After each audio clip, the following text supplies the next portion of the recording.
Guys, সবাই কেমন আছেন? তো অনেকদিন আসলে এভাবে সরাসরি ভিডিওতে আসি, ভিডিও করা হয় না, ছবি দিয়ে ভিডিওগুলো করা হয়। তো আজকে বুবলির প্রসঙ্গে আসলে কথাগুলো না বললে নয়। বুবলি ভক্তরা যেভাবে বলতেছে যে বুবলি প্রেগনেন্ট, শাকিব খানের আবারও দ্বিতীয় সন্তান আসতে চলেছে, বুবলি আবারও দ্বিতীয় সন্তানের মা হতে চলেছে, এরকম একটা গুঞ্জন কিন্তু সোশ্যাল মিডিয়াতে কিন্তু ঘুরপাক খাচ্ছে। তো আমরা যখন দেখেছি বীর মুভিতে বুবলি কিন্তু একটা গানে আমার নাম মিস বুবলি, এই গানটার মধ্যে কিন্তু মানে যে উনি স্কার্টটা পরেছে এবং ওড়না দিয়ে উনি পেটে ঢেকে যে নাচটা করেছে, সবাই কিন্তু বুঝে গিয়েছে যে উনি ওনার অবশ্যই সন্তান আসতে চলেছে বা উনি প্রেগনেন্ট, এটা তখনও কিন্তু সবাই বুঝে গেছে।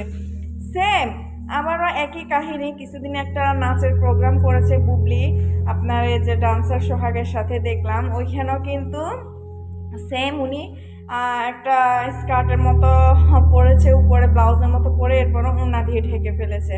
তারপর এই অবস্থা দেখে অনেকে বলতেছে বুবলি নাকি প্রেগনেন্ট।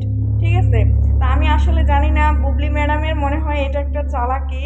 কেননা উনি ওনার ভক্ত বা অপু বিশ্বাসের হেটার্সদেরকে মনে হয় জ্বালানোর জন্যই কিন্তু উনি এরকম একটা ফন্দি এঁটেছেন, যেন ওই যে উনি যে একটা তৌসিফ নামের যে ছেলেটার সাথে, ওয়াসিফ নামের যে ছেলেটার সাথে একটা গুঞ্জন উঠেছে, আমার মনে হচ্ছে যে এই গুঞ্জনটা বন্ধ করার জন্যই কিন্তু এরকম একটা পোশাক নিয়ে আসি উনি নাচটা করেছে, যেন ওই গুঞ্জনটা বন্ধ হয়ে এই ব্যাপারটা নিয়ে সবাই কথাবার্তা বলে।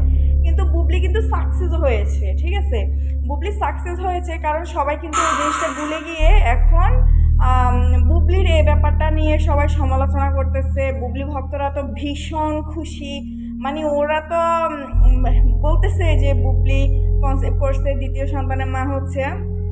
আমরা ওনাকে মানে আগে শুভেচ্ছা জানাইতেছি যে উনি দ্বিতীয় সন্তানের মা হচ্ছে, তবে দয়া করে ওনার কাছে একটাই রিকোয়েস্ট, উনি দ্বিতীয় সন্তানের মা হচ্ছে এটা যেহেতু ওনার ভক্তদের দাবি বা সোশ্যাল মিডিয়ায় এমন একটা গুঞ্জন ঘুরপাক খাচ্ছে, দয়া করে উনি দ্বিতীয় সন্তানের বাবাকে যেন সাথে করে নিয়ে আসে, যখন সন্তান উনি মিডিয়াতে নিয়ে আসবে পরিচয়টা যেন নিয়ে আসে। ঠিক আছে, এবার যেন কোনো রকম কোনো সমস্যা না হয়, কোনো কান্নাকাটি না হয়, আবারও যেন ভক্তদেরকে বলেন, হেটার্সদেরকে বলেন, তাদের মাথার উপরে লবণ রেখে বড়ি যেন মানে বুবলি না খায়। ঠিক আছে, তো বুবলির কাছে এই একটাই দাবি। আর যদি আপনারা হয়তো, আমি জানি না, যদি আকাশে চাঁদ উঠে সেটা সবাই দেখবে। ঠিক আছে, গৌতম সাহা বলেছে যে বুবলির প্রেগনেন্টের ব্যাপারটা এটা সম্পূর্ণ মিথ্যা, তারপরে তার ভক্তরা মানতে রাজি না, বা তার বুবলি যেভাবে চালচলন দেখাচ্ছে বোঝাচ্ছে সে প্রেগনেন্ট।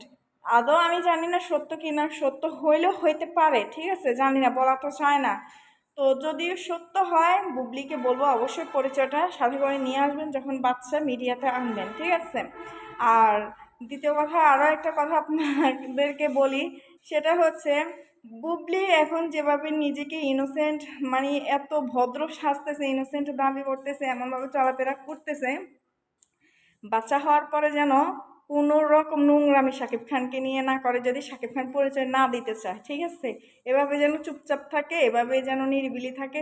যদি বাচ্চা নিয়ে আসতে হয়, পরিচয় নিয়ে আসতে হবে, আর যদি আসতে না পারে তাহলে এখন যেভাবে চুপচাপ আছে তখনও যেন এইভাবে চুপচাপ থাকে। ঠিক আছে, কোনো রকম নোংরামি যেন না করে, সবার মাথার উপরে, পাবলিকের মাথার উপরে লবণ রেখে বড় যেন উনি না খায়, এটাই ওনার কাছে রিকোয়েস্ট।